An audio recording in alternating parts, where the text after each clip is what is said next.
বর্তমানে আমরা মুসলমানরা তাকওয়া চর্চা করি, তার কারণটা হলো আমরা তাকওয়া অর্জন করি নাই। ইসলাম নিজে বুঝি নাই, নিজে ইসলামের উপর চর্চা করতেছি না। এই জন্য যাই হোক, এই পবিত্র মাস আল্লাহ পাক দিয়েছেন যেন আমরা তাকওয়া অর্জন করতে পারি।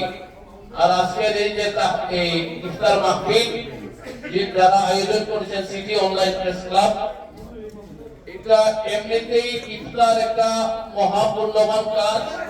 আর এই ইফতার আরো পূর্ণবান হয়ে গেছে, এটা আয়োজন যাদেরকে নিয়ে করেছেন, দৃষ্টি প্রতিবন্ধী এখানে শিশুরা আছে, তাদের সাথে সিটি অনলাইন প্রেস ক্লাবের আজকের এই ইফতার আয়োজন, আল্লাহ পাকের ভিতরে বরকত দান করুন, আয়োজকদেরকে আরো উৎকর্ষতা দান করুন, তাদের আরো সমৃদ্ধি হোক এই কামনা করি।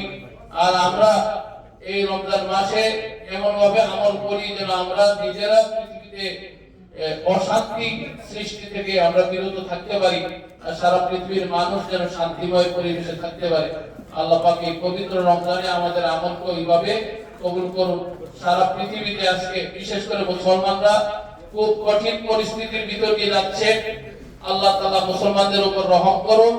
সমস্ত অসুর শক্তি, সমস্ত এই শয়তানি তাগুতি শক্তি সবকিছু ধ্বংস হোক।